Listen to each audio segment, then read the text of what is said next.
Hello everyone, welcome back to RetroComms. It has been a while and things have been moving a little slowly on the collection front, but as you can see in front of you, I have managed to acquire a few handsets over the past few months.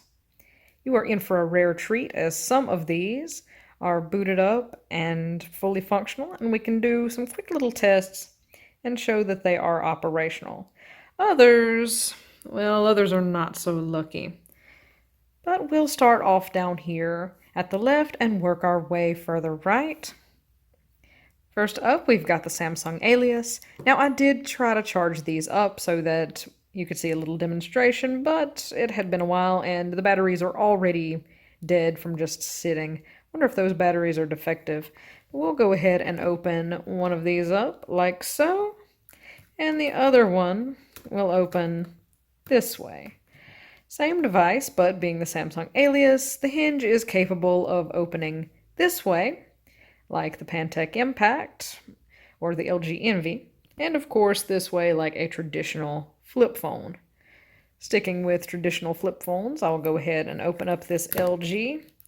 This one is working. Won't get too far into it, haven't gotten around to factory resetting some of these yet, but it is operational. Only problem with it is this front panel here is not displaying anything. But seeing how it does have a crack here, or some scuffing, I guess. Yes, that is more of a scuff than a crack. Something happened to the front of this phone, I'm guessing, just by the look of it.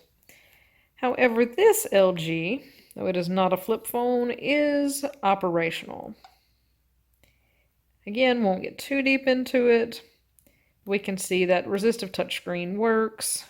Go ahead and set it right here. It will automatically lock its screen. Next, which I'm sure the keen-eyed among you have detected, is the Microsoft Kin. Same story here, haven't gotten around to factory resetting this one, but as we can see, it does work. Now these were kind of a failed attempt at getting into the smartphone industry around the same time as Android had taken over some of the market share and iPhone had launched. This was actually one of my options when I was going to get my first smartphone, but instead of choosing one of these, I chose the Motorola Droid 2 Global. And having a look at this interface, well, I think I made the right choice. But still, this is a neat little device, clearly geared towards the younger audience, had that messaging phone, QWERTY keyboard down here, nice little slider. Interesting that the slider, even when it is retracted like this, the phone has both a forehead and a chin, I guess to give it a bit more stability when it is extended. Interesting acquisition. Keeping with the theme of Windows phones, there is this HTC here. So we gotta be careful with this one.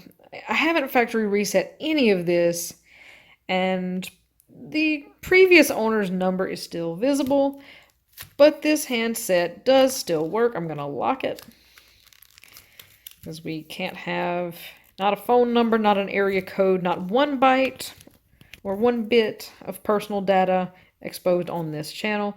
But nice little slide out keyboard. This probably would have been comfortable to use at the time. A similar interface to the Moto Q for those who are familiar. And overall, this device is in good shape. Bit of a hefty unit, but it packed a lot of features into this package, especially for the time. Next up, we have a Samsung Intensity, but unfortunately, this one does not work. Yes, I did charge it. Yes, I did test it, but this display does not display anything.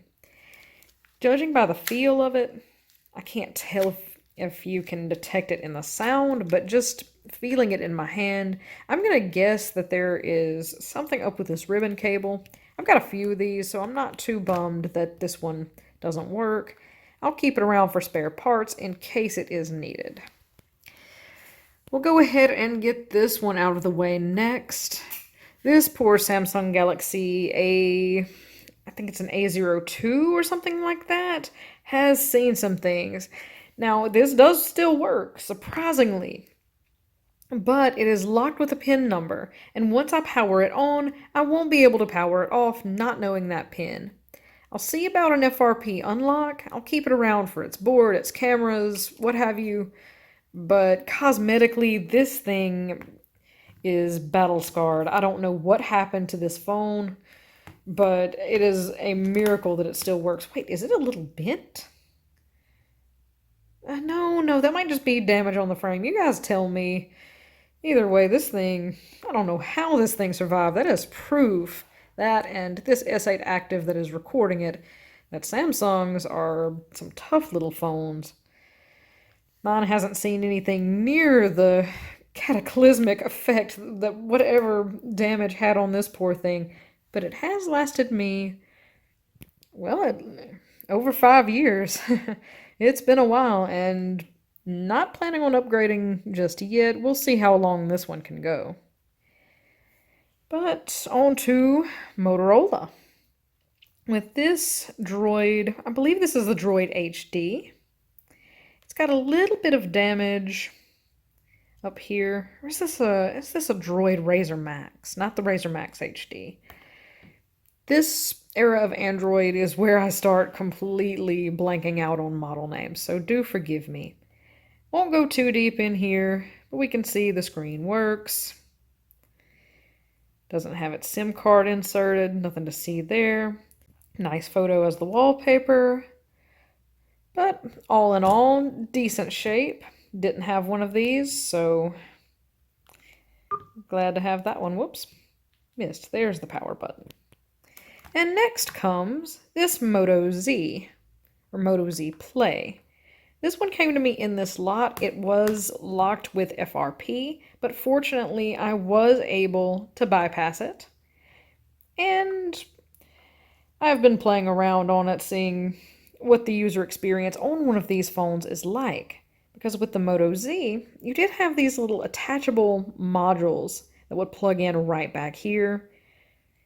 And they had everything from cameras to projectors, Bluetooth speakers. There was even a Kickstarter or an Indiegogo, something like that, to where you could mount a slide-out keyboard on there.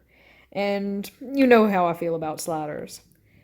Either way, this has been an interesting one to play around with. Glad I could get it operational, but it isn't without its flaws. It's got some major cracks up here at the top of the screen, but doesn't impede usability too much. Maybe I'll replace that at some point, but not planning on tearing into it anytime soon.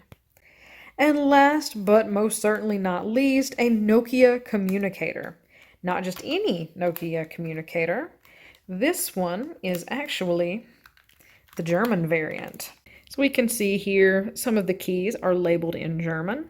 We've got the Quartz layout with some of their accent characters here. All around neat device. The only bad part about this one is I am missing its battery and a battery cover, unless this is a battery pack that came as a unit. Either way, I'm missing its battery, and I cannot get power to it at this point. I don't want to try anything too ambitious, too nutty to try to get this thing operational, because I am trying to preserve this handset. I'm sure that it still functions. I mean, it is a Nokia after all. So I'll be trying to source a battery for this one in the near future. And so that is it. These are the handsets I've acquired lately. They will be put away, protected, preserved, or in the case of these two, kept around for spare parts. Because this one, bad ribbon cable. This one, well, you see it. But overall, a nice little batch of phones. Thank you guys for watching. This is RetroCons, signing off.